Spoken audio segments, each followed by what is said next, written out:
DIYers, what's up? Mike Boers with the Mike Boers channel. Thank you for watching. We're going to reference our Chevy Colorado in today's video. We're going to show you what to look for and how to tell if you got a bad tie rod. And believe it or not, it starts with vibration or a wobbly wheel with absolutely no feeling or movement in the steering wheel itself. Let's take a look. DIYers, here we are inside the garage, and this is our 2008 Chevy Colorado. And again, we are going to show you how you can check to see if you have a worn out and needing to be replaced inner tie rod. As you can see here, here's my outer tie rod, and this is brand new.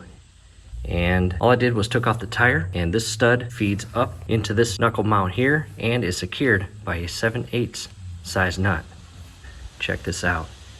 It should never be that loose. Look at that.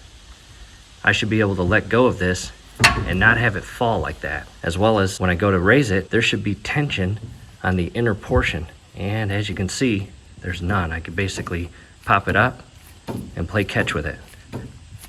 That is not good. Look at that. I can actually just move it by one finger. If you can do that to your inner tie rod, it is completely worn out and done, and it must be replaced. Because what happens is when you get the vehicle up to speed, maybe above 25 miles an hour, all the way up to 70 on the highway, your wheel will wobble, and that is not safe. In addition, when you are traveling at high speeds with a worn out inner tie rod, again, your tire will wobble. However, your steering wheel may not wobble. So in the event that you have an aggressive wobble sound or vibration in the front suspension and it's not pulling left or right, which means you got good alignment. However, again, it's vibrating and wobbling and your steering wheel is not wobbling or shaking. This is the reason why you have a worn out and needing to be replaced inner tie rod. Look at that.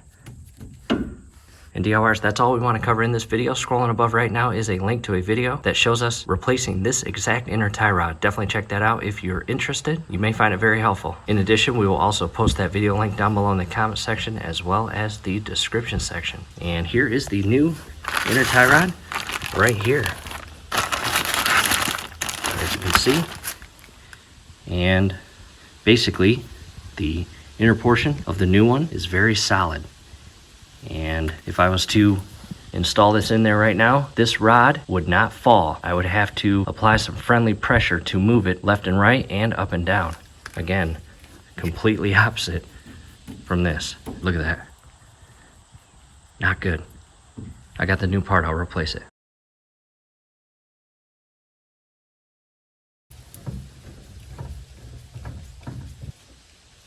And it's hand tight, and check that out, DIYers. It is not moving. There we go, it's hard, as it should be. But again, the old one just fell lifeless down to the bottom. Again, it is not supposed to do that.